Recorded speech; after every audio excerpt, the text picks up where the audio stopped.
All right. Usually when I'm introduced, people applaud a lot louder than that. So we're going to do this again. Are you with me?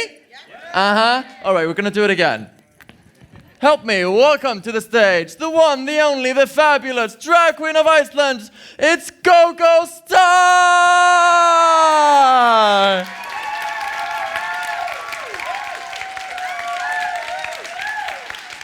Much better. All right.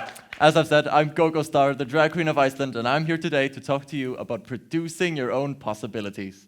Now, you're probably thinking to yourself, who is this gorgeous woman and what is she even talking about? Now, let me start with a little history. I'm originally from a small town in the north of Iceland called Akureyri. It's lovely, but it's not quite big enough for my creative queer self. So 4 years ago, I moved to the big city of Reykjavik, and I was... yeah, you know it. And I was expecting all the glamour and glitz of queer nightlife, and boy was I wrong. There was really nothing here but theater and concerts, drinking, dancing, and hooking up. And I wanted so much more.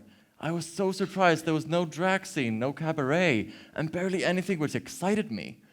My first year here, I constantly heard, why aren't there any queer events? Why aren't there any drag shows? Why doesn't somebody do something about that? And I totally agreed. Until I realized that I am somebody. And if I want this to happen, I can't just sit around and complain about it. I need to stand up and make it happen. And of course, it's scary to start thinking like that. What am I even doing? And how am I going to go about doing it? But hey, fake it till you make it, right? You guys get me. All right. Now, the first thing I started doing in hopes of inciting this change was to simply talk about it. What do we want to happen? Who's willing to do it with me? And before I knew it, I was gravitated towards other like-minded people that wanted to see this change. We were all queer, all into drag, and we just wanted to create a platform for us to be fierce and fabulous and to share our art with the world. And without this group of performers and helpers, this never would have happened. But we got together and decided to make a drag show. A grand drag show, the likes of which Iceland had not seen in years. Kings, queens, queer musicians, cabaret folk, all crammed together into one diverse variety show. And before we knew it, we had a stellar lineup, a welcoming venue, and a confident attitude, and our drag show, Dragsur, was born. And it was a smashing success, so we decided to make it a monthly show, which still continues to this day, 3 years later. It's amazing to see how much the entertainment scene has changed in the last couple of years. And there's so much more diversity and variety now. And you can see it in all the shows popping up. The circus, the cabaret, the improv shows, the stand-up scene, and of course the drag scene. And behind all of those are some somebodies who got some balls rolling to where we are today. And it's amazing to see that people keep producing things all over town in a scene which did not exist just a few years ago. And today, I produce 2 or more drag shows per month and work as a full-time entertainer in this scene, which did not exist just a few years ago. It's amazing.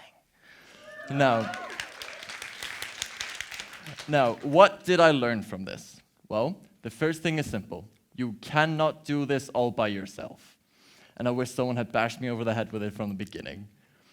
You always need a second opinion, a helping hand, a friendly face, and you don't know everything, and you can't do everything. So always meet new people, make new friends, and expand your arsenal.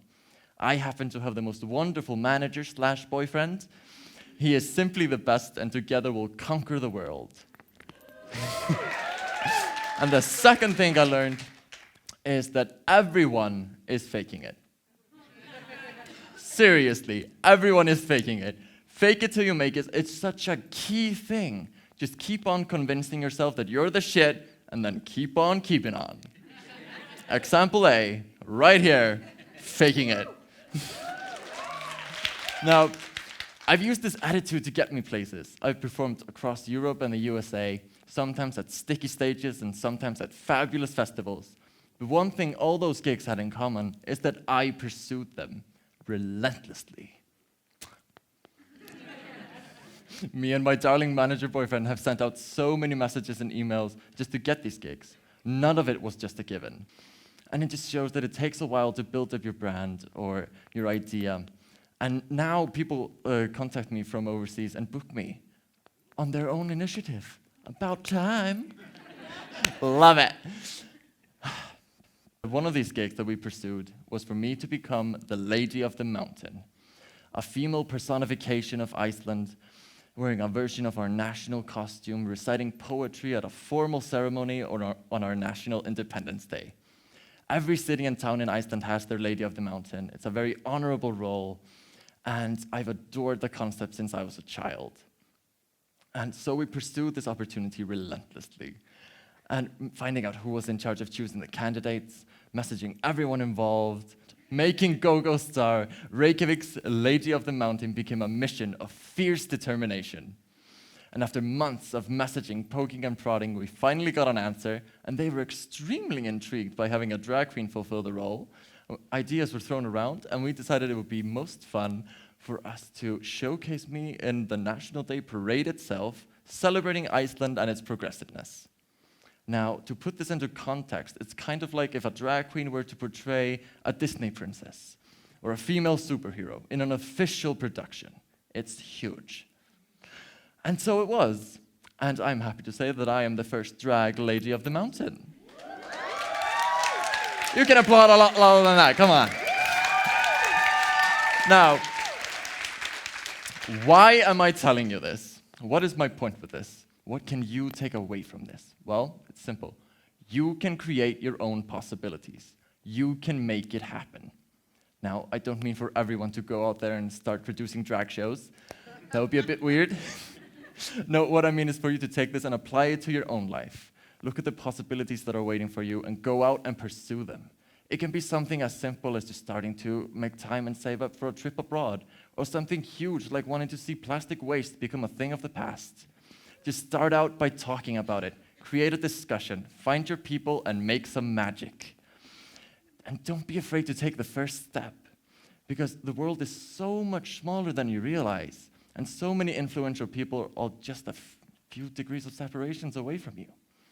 And you can get a lot of things done with just the right attitude, a few well-placed phone calls and emails. It takes a lot of time, work, and effort, but it's always worth it. And now, to end this on an inspirational quote, here's one from our great contemporary poet, Miss B.J. Spears. You want a hot body. You want a Bugatti. You want a Maserati. You better work, bitch. You want a Lamborghini? Sipping martinis? Look hot in a bikini. You better work, bitch. I've been Gógó Starr. Thank you so much.